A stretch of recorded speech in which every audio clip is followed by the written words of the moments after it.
Bismillahirrahmanirrahim. Assalamualaikum warahmatullahi wabarakatuh. Kami dari grup 7 akan membentangkan tentang topik Geografi Tingkatan 1 bab 13 Sisa Domestik.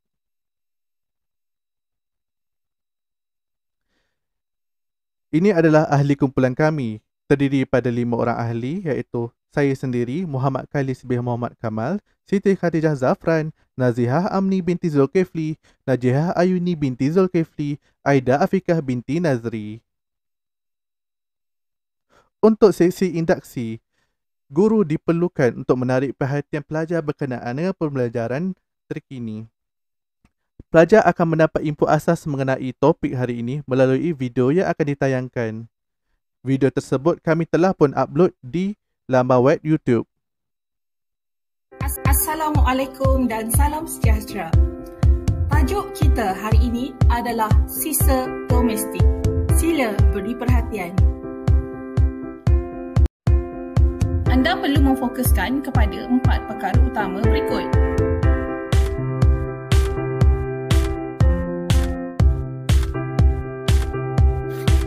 Baiklah, mari kita pelajari dulu apakah itu sisa domestik. Sisa domestik yang pertama adalah bahan organik. Bahan organik adalah bahan yang boleh diuraikan dan dilupuskan. Ia dihasilkan daripada sumber haiwan dan tumbuhan.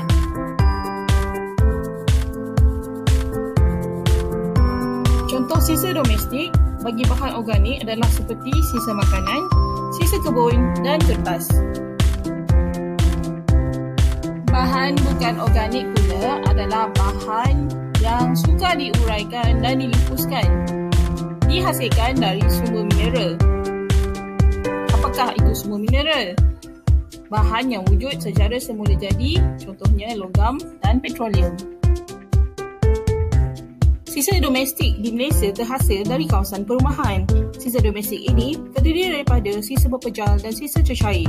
Sisa pepejal adalah seperti sisa makanan, plastik, kertas, perabot dan lampin pakaian buang. Sisa cecair pula adalah minyak masak dan kumbahan. Murid-murid, sekarang kita sudah masuk ke bahagian kesan-kesan pembuangan sisa domestik di Malaysia. Pembuangan sisa domestik tanpa kawalan akan menyebabkan kesan buruk. Kesan buruk utama adalah pencemaran. Pencemaran yang berlaku adalah pencemaran air, pencemaran udara dan pencemaran bau. Kesan kedua adalah wabak penyakit. Sisa pembuangan sampah secara langsung dapat menjadi tempat penularan wabak penyakit yang disebarkan oleh haiwan seperti tikus, lipas dan lalat. Sebagai contoh penyakit taun, demam denggi, malaria, Zika dan rotavirus. Peningkatan jumlah sisa domestik akan meningkatkan kos penyelenggaraan yang diuruskan oleh pihak kerajaan, khususnya pihak berkuasa tempatan. Kos penyelenggaraan ini termasuklah tapak pelupusan, baik pulih kemusnahan, perawatan air tercemar dan gaji pekerja pembersihan. Sikap tidak bertanggungjawab penduduk yang membuang sisa domestik ke dalam longkang, parit dan sungai akan menyebabkan aliran air tersekat. Apabila hujan lebat, jumlah air meningkat secara mendadak sehingga menyebabkan banjir kilat berlaku.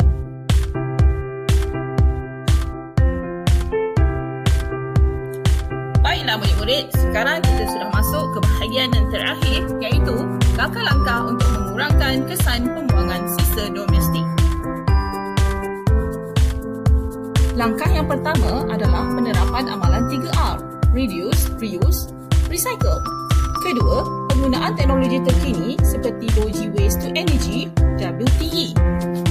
Ketiga, penguatkuasaan undang-undang oleh pihak berkuasa tempatan seperti mengenakan denda dan hukuman. Langkah yang keempat adalah dengan mengadakan program pendidikan. Berbagai aktiviti kita semula boleh dilakukan di sekolah bagi menambah pengetahuan murid. Seterusnya adalah dengan mengadakan kempen. Kempen yang boleh diadakan seperti kesedaran alam sekitar, kempen 3R dan kempen cintai sungai kita.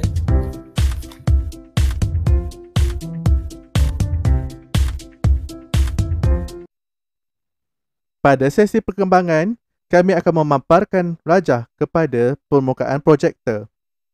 Di sini, murid perlu menyatakan jenis-jenis pencemaran yang terdapat di dalam darjah tersebut dan juga jenis sisa-sisa domestik seperti bahan organik, bahan bukan organik, jenis pencemaran seperti pencemaran udara dan pencemaran air. Di sini kami ingin menguji bagaimana tahap input yang telah dapat pada murid. Sesi seterusnya akan dibentangkan oleh Cik Aida. Silakan. Assalamualaikum warahmatullahi wabarakatuh. Saya, Aida Afika binti Nazri, P124330 akan menerangkan mengenai aktiviti 1. Aktiviti 1 ialah mencari barang yang boleh dikita semula. Aktiviti ini tidak memerlukan sebarang BBM tetapi memerlukan penglibatan semua murid. Bagi pelaksanaan aktiviti ini, guru akan memberikan masa kepada pelajar untuk mencari barang yang boleh dikita semula, sama ada di dalam bilik darjah ataupun di luar kawasan bilik darjah. Aktiviti ini dilakukan untuk melihat respon pelajar dan pemahaman mereka terhadap topik sisa domestik, seterusnya memberikan semangat untuk meneruskan PNP sehingga ke hujungnya. Hai, Assalamualaikum. Saya Naziah Amni binti Zulkifli, P123417 akan menerangkan aktiviti kedua dalam BBM kami. Subjek ini mengandungi 4 subtopik. Bagi subtopik 1 dan 2, kami menggunakan aplikasi Live Worksheet. Bagi menggunakan aplikasi ini, murid dibahagikan kepada 4 kumpulan dan menjawab aktiviti Live Worksheet yang dipancarkan oleh guru melalui projektor. Anggaran masa yang digunakan untuk aktiviti ini adalah 10 minit. Untuk subtopik pertama, iaitu jenis-jenis sisa domestik, berdasarkan buku geografi tingkatan 1, muka surat 146, kami telah menyediakan 3 soalan. Soalan pertama, padankan maksud bahan organik dan bahan bukan organik. Soalan kedua, senaraikan 3 contoh sisa domestik yang dihasilkan daripada bahan bukan mineral. Soalan ketiga, berdasarkan gambar yang diberi, pilih sisa domestik yang boleh diuraikan dan dilupuskan. Untuk aktiviti ini, murid menjawab secara beramai-ramai dan guru akan memilih jawapan mengikut jawapan murid. Bagi subtopik 2, sisa-sisa domestik di Malaysia, aktiviti ini memerlukan wakil bagi setiap kumpulan menjawab soalan yang diberi dengan betul. Terdapat 3 juga soalan untuk subtopik ini. Soalan pertama, pilih kategori yang betul mengikut gambar-gambar sisa domestik.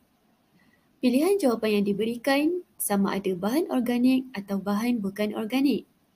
Soalan kedua, sesuaikan sisa domestik mengikut kategorinya.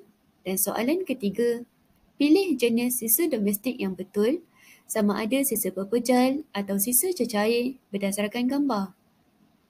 Ini adalah contoh paparan live worksheet yang telah kami bina untuk guru bentangkan menggunakan projektor di dalam kelas.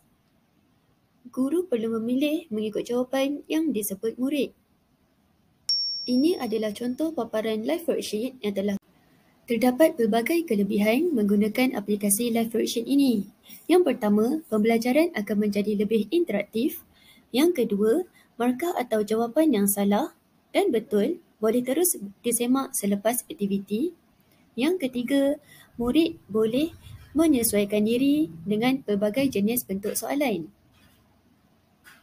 Hai, saya Siti Khadijah Zafran, P123136 akan menghuraikan aktiviti yang ketiga iaitu penyesuaian gambar pada kategori dengan menggunakan aplikasi WordWall. Aktiviti ini akan ditayangkan menggunakan projektor dan pelajar akan diminta untuk bersiap sedia menjawab soalan yang dipaparkan di skrin layar. Aplikasi ini telah digunakan untuk aktiviti 3 bagi 2 subtopik iaitu subtopik 3, kesan-kesan pembuangan sisa domestik di Malaysia dan subtopik 4, langkah-langkah mengurangkan kesan pembuangan sisa domestik. Mari kita lihat contoh WordWall bagi subtopik 3.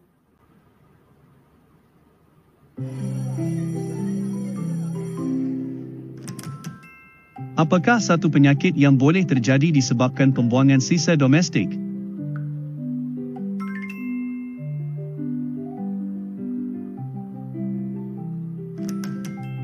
Apakah satu fenomena yang sering terjadi disebabkan pembuangan sisa domestik?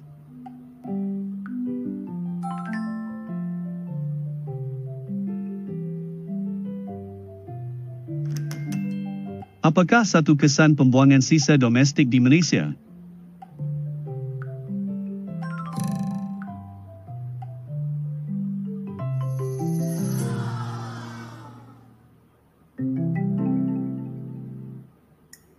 Setelah semua soalan telah dijawab, guru boleh menayangkan jawapan yang betul untuk kesemua soalan di skrin layar. Seterusnya, saya, Najia Ayuni binti Zulkifli, nombor matrik P123390 akan menyambung bahagian sesi penutup dan refleksi. Sebelum hari pembelajaran, pelajar telah diminta oleh guru untuk membawa bahan-bahan kitas semula yang berada di rumah. Sebagai contoh, kotak tisu yang sudah tidak digunakan, majalah, surat khabar, kertas, kotak terpakai dan botol-botol plastik yang sudah tidak digunakan. Antara contoh kraftangan yang pelajar boleh bina adalah membuat kraftangan pokok bunga menggunakan kotak tisu ataupun kertas-kertas terpakai. Contoh seterusnya adalah pelajar boleh membina kraftangan bakul daripada majalah ataupun surat khabar yang sudah tidak digunakan.